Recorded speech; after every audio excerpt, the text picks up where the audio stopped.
Hey, how you doing, YouTube? Rusty, rustysmetals.com, the Precious Metals Hub. Greg Hunter does it again with a great interview with Rob Kirby. The economy is not in recovery, but financial war. It goes over what the tapering was all about. And it looks like the feds are pretty much done buying worthless mortgage-backed securities. And since 2007, the Fed balance sheet has gone up to $4 trillion. So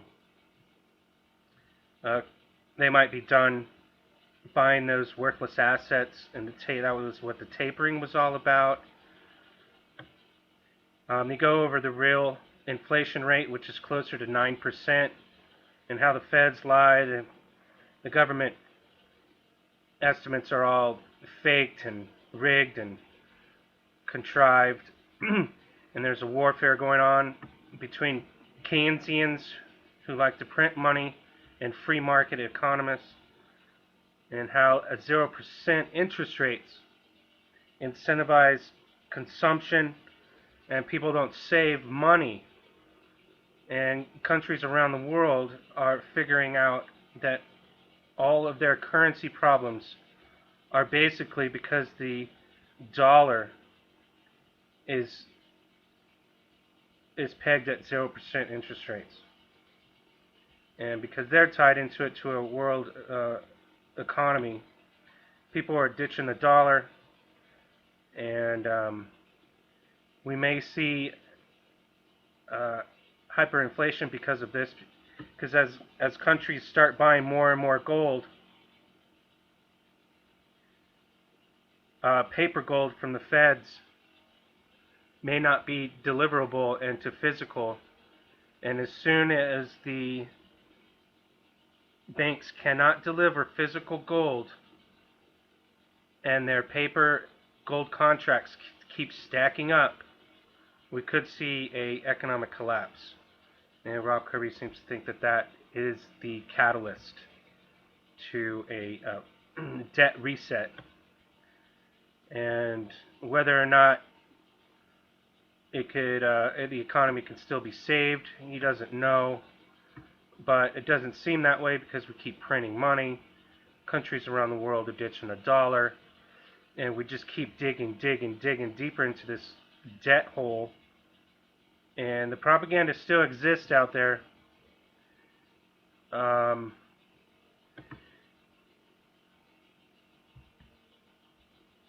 emerging markets saw some currency crisis in the past 2 weeks. And Rob Kirby seems to think that this is because of the gold manipulation, the paper gold contracts that are in huge supply.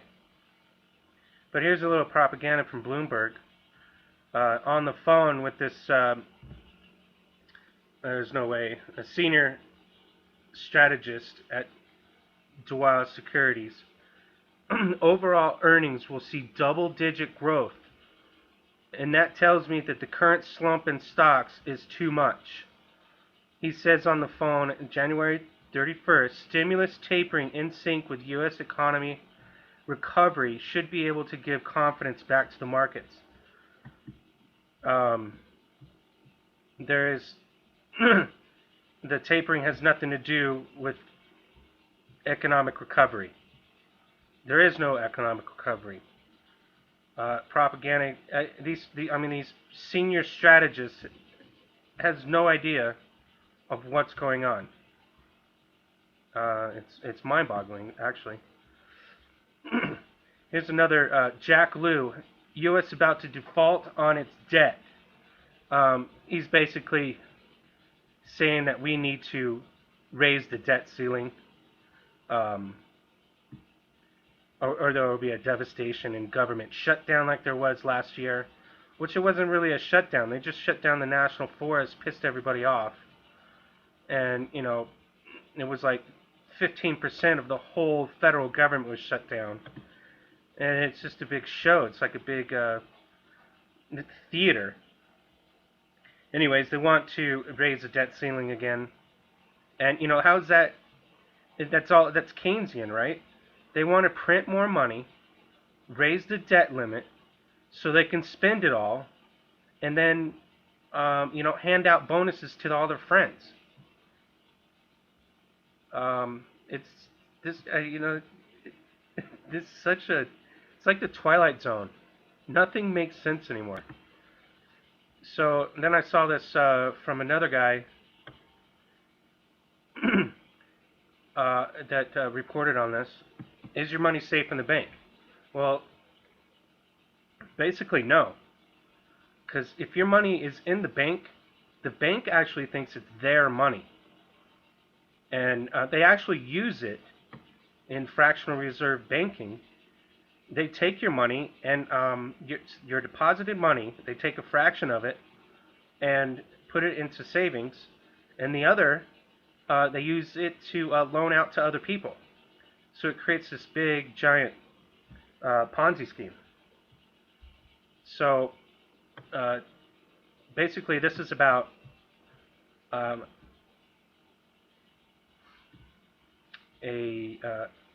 Harvard economist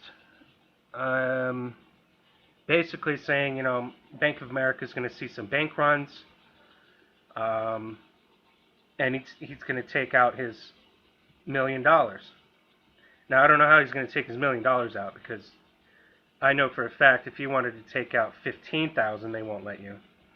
But he says he's going to take it all out because he sees Bank of America going under. And we've known this for a few years now. CEOs around the country that own all these big companies are actually selling their stocks, and they're tapping out. Ever since 2008, the CEOs of big companies have been selling, and they have no incentive to rebuy. Basically, during this last run in the Dow, is basically everyone selling on the up. So then we see a turnaround, and you will see an escalation of selling. So what we have here is a dead cat bounce, and the same has been said over here at Zero Hedge. In today's action, a slow dead cat bounce for the day. And you can see the VIX here, the S&P futures tied in together, and how it closes this dead cat bounce. It's like a dead cat. You know how stiff it is. They throw it on the ground, and it really doesn't bounce. So this is that bounce, and it bounced.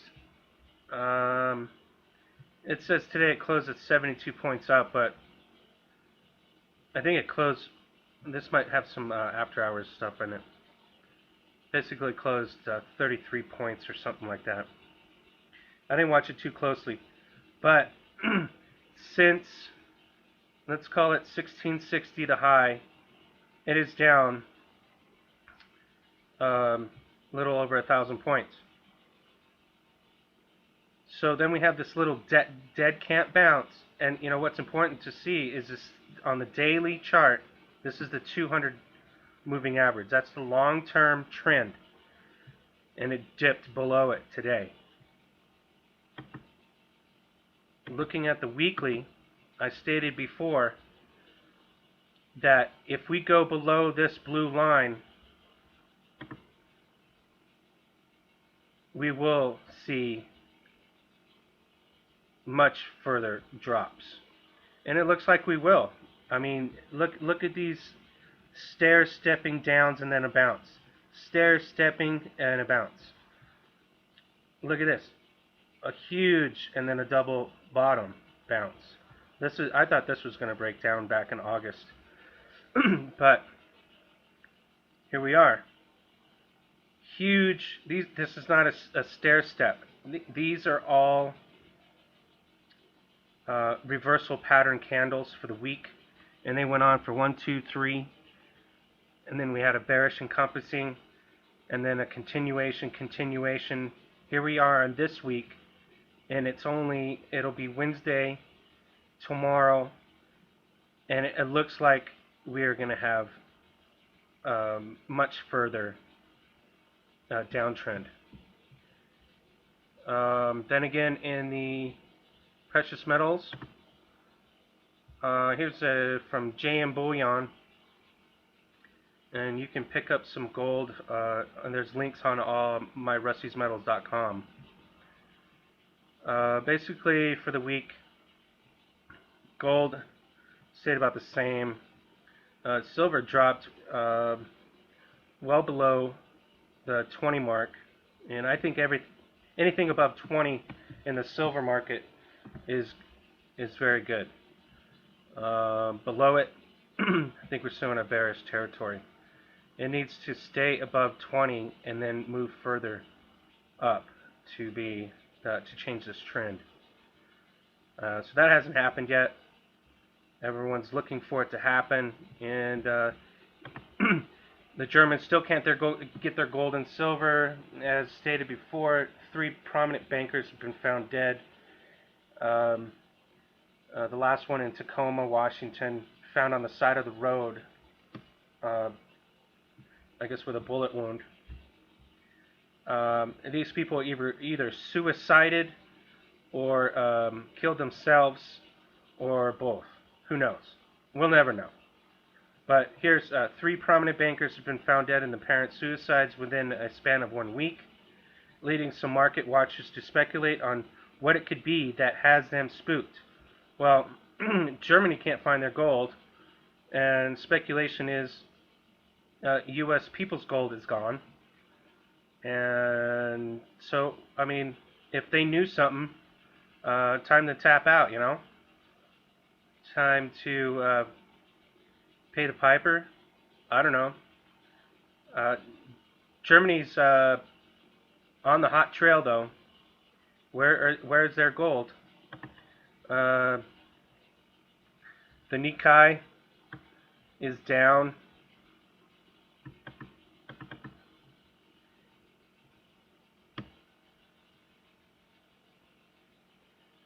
Look for emerging markets to have currency crises.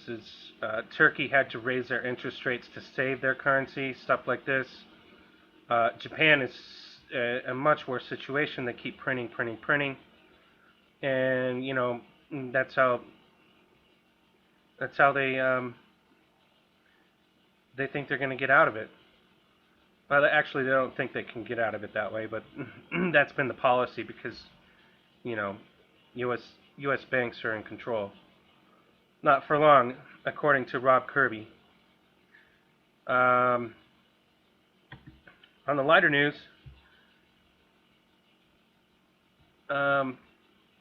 reporting in the High Times, Colorado stoners generate $1 million in tax revenue in under a month. So,